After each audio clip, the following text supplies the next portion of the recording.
Magandang umaga po, Ma'am Chacha at siyempre sa inyong dalawa at siyempre sa ating mga taga-subaybay. Magandang umaga po sa lahat.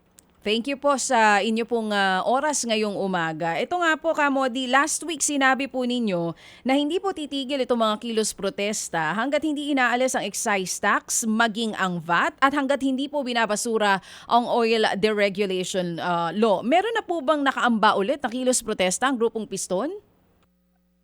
Sa ngayon po ay ang ano po natin ay talagang magkakaroon tayo ng mga massive na mga pagkilos, hindi lamang dito sa National Capital Region, kundi sa buong bansa, kaugnay nga dito sa patuloy na pagtaas ng presyo ng petrolyo na kung saan ay sa ngayon ay halos aabot na po ng 170 per liter ang presyo ng diesel at halos sa 120 naman sa presyo ng gasolina.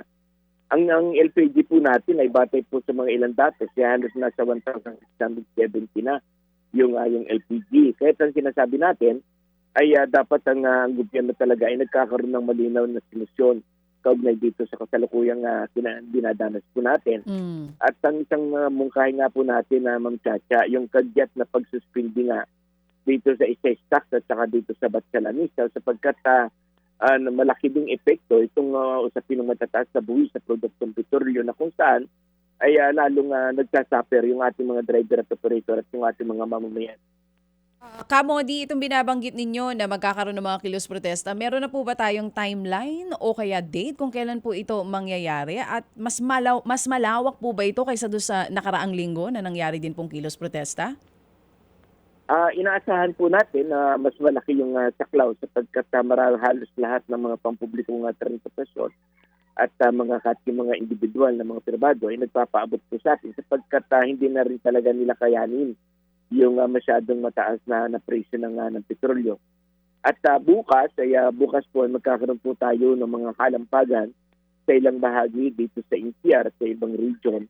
Ang kagunay ito yung sinasabi natin ng mga series ng mga protesta at tutong ito sa mas malawak at mas malaking pagkilos.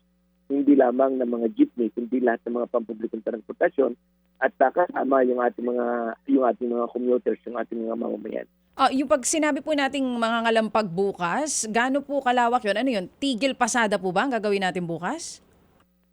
Magkakaroon po ng mga news barrage sa mga terminal, sa mga pamilyang bayan upang talakayin at ilinaw sa ating mga mamamayan yung kasalukuyang kalagayan po natin dulot nga nitong pagtaas ng presyo ng petrolyo. Oo, Kamodi, ito pong pangangalampag ninyo sa iba't ibang terminal po ba ito mangyayari? Buong Pilipinas po ba yan or NCR lang? At kasama din po ba natin yung ilang grupo din ng mga jeepney drivers natin? Nananawagan tayo sa lahat po ng sektor ng ating public transport at lalo na sa ating mga komunidad, sa ating mga mamamayan na maglunsad ng mga kalampagan sa iba't ibang bahagi. Hindi lamang sa mga ruta, sa mga terminal, kundi mismo sa mga pamilyang bayan, sa komunidad, para ilinaw at ipanawagan talaga sa administrasyon na kagyat na talagang tanggalin itong matataas na buwis sa produktong petrolyo. At yung pagbasura nga dito sa oil deregulation law, kasi sinasabi mismo ng DTI, ng Department of Energy, na nakatali yung kanilang kamay sa probisyon ng ating batas ng oil deregulation law. Like hindi nararapat naman natili pa itong batas na ito, kundi dapat ito ay basura na. Dahil ito yung nagbibigay laya sa mga malalaking kumpanya na langis na kung saan sila na lamang yung nagtatakda ng pagtaas at pagbaba ng presyo ng petrolyo dito sa ating bansa. Kamodi, magandang umaga. Si Maricel po ito. Kamodi, Yes, ma'am po. oo. Yung mga pinapatupad po halimbawa na libreng sakay dyan po sa Maynila, na-tap po ba ang inyong grupo para maging bahagi nito? Mayroon po mga mangilan-ngilan, mayroon po mga mangilan-ngilan. Pero batay din po sa datos ng reporte ng ating mga operator, ng ating mga driver, ay talagang napupunta talaga sa crudo. Kasi halimbawa yung sinasabi po ng Manila na 1,000 ay para sa crudo, yung 1,000 ay para sa boundary, yung 1,000 ay para sa driver. Pero pag tinignan po nila sa isinsya, batay po sa ilang mga datos, hindi na yung 1,000 po kasi halos sa 3 ikot lamang yan, 3 biyahe lamang ng ating mga jeepney. Kaya yung iba pa ay nagagamit din nila doon sa usapin ng crudo kasi kailangan nila magserbisyo talaga sa ating taong bayan, sa ating mga mamamayan.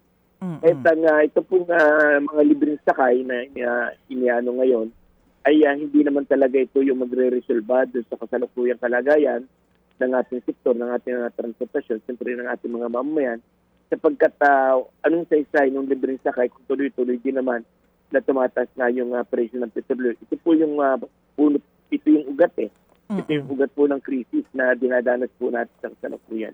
Opo. Pero base po dun sa kwento ng inyong mga kasamahan sa Piston, na mga kasama dito sa libreng sakay, for example, dyan po sa Maynila, gagawin daw po kasing 3-5 yung ibibigay dito sa mga tsuper natin. Magkano yung naiuuwi nila? Kasi sa ngayon ay nakakapag-uwi po sila ng 300 pesos yung kanilang naiuwi. Ang isang ano lang talaga nito, itong libreng sakay po ng Manila, as Manila lang. Na sabi nga ay paikot-ikot ka lang sa Manila kasi hindi naman saklaw nila yung biyahe ng Cubao, yung Cubao Brito Cruz, yung Cubao Remedios, yung Cubao yung Pierre Cubao, hindi siya saklaw nung programa. Kaya yung inaano ng mayor ng Manila, yung talagang yung umiikot lang sa Manila yun. Sabi niyo po sa kasalukuyang presyo ng petrolyo, 300 pesos more or less yung naiuuwi ng mga kasamahan ninyo sa Piston. So gaano po kadami doon sa inyong mga miyembro yung kumbaga hindi na nakakabiyahe kung meron man dahil po dito sa patuloy na paglobo ng presyo? Sa ngayon po ay bagamat sinisika pa rin naman ng ating mga operator, pero ang pinaka po nito ay nagbawas sila talaga ng oras ng kanilang biyahe. Kung dati tayo ay bumibiyahe ng 12 to 18 hours, ngayon po ay ginagawa na lang nila 12 to 16 o 16 hours o 15 hours yung kanilang pamamasyada sapagkat talagang napupunta na lamang sa crudo. Dahil yung isang kalagayan po natin, kapag umabot po tayo ng mga 9 o'clock o 10 o'clock, ay minimal na lang yung ating mga pasahero. Kaya talagang naobliga na rin silang huminto. Kasi pag ikot lang sila ng ikot, lalo silang walang iuwi sa kanilang pamilya. Yung sabi po ninyo kanina, yung libreng sakay, hindi naman nga ito yung solusyon dahil ang pinakang ugat talaga yung pagtaas ng presyo ng petrolyo. Pero ang sinasabi po kasi nung ilang mga ekonomista, kung babawasan ng excise tax, kakaltasan, more or less, nasa 6 pesos lang naman yung mababawas doon sa babayaran nating gasolina o diesel. Ano po ang epekto nito? Tingin nyo ba ganong kalaki yung magiging impact kapag kinaltas pa rin yung excise tax? Tingin po natin ay hindi lamang ang panawagan natin ay hindi lang excise tax yung kailangan ng gobyerno, kundi yung excise tax at saka yung sabat. Kasi yung bat po kasi ay yung excise tax, pesos per liter yan sa diesel, at 10 pesos naman sa presyo po ng gasolina yan. At pag isinama pa natin yung sabat, halimbawa sa ngayon, ay halos umaabot na po ng 25 pesos per liter yung dalawang buwis. Kaya sinasabi natin na baka ito yung pwedeng galawin ng gobyerno para matulungan yung hindi lamang yung sektor ng ating transport, kundi yung ating mga mamamayan. Sapagkat hanggat patuloy na lumalaki yung presyo ng petrolyo, ay lumalaki yung VAT.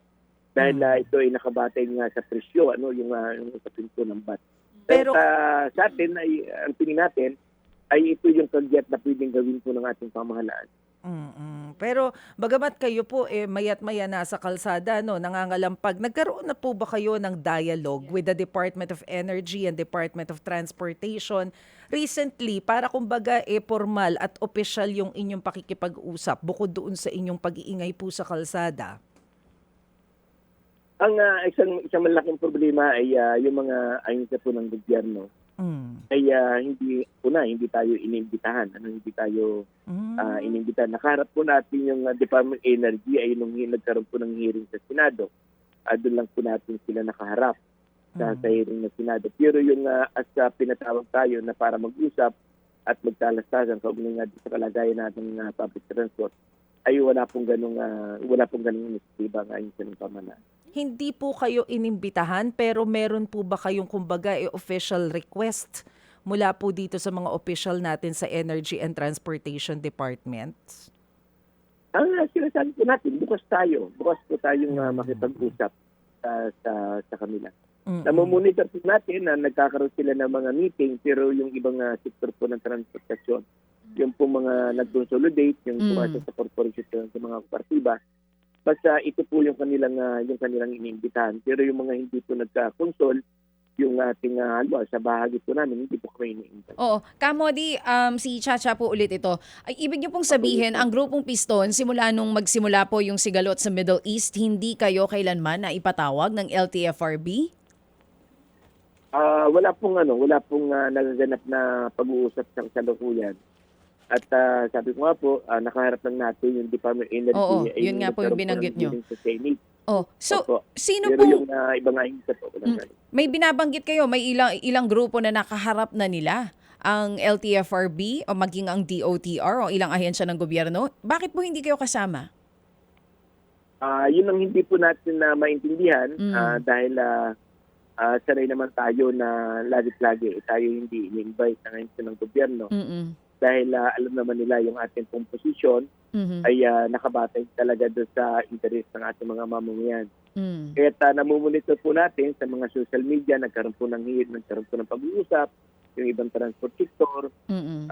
nagkaroon po ng ganito, ng ganyan, dahil ng ganyan. Pero hindi po tayo naiimbitahan. Oo, sige po. Ipaparating namin ito sa LTFRB kung bakit po hindi kasama yung grupo nyo sa naipapatawag. Ang representante nyo po sa Kamara, meron po bang paramdam sa inyo?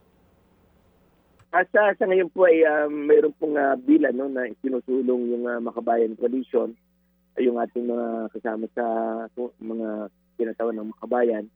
Kaugnay nga dito sa usapin ng pagbasura dito sa old regulation law.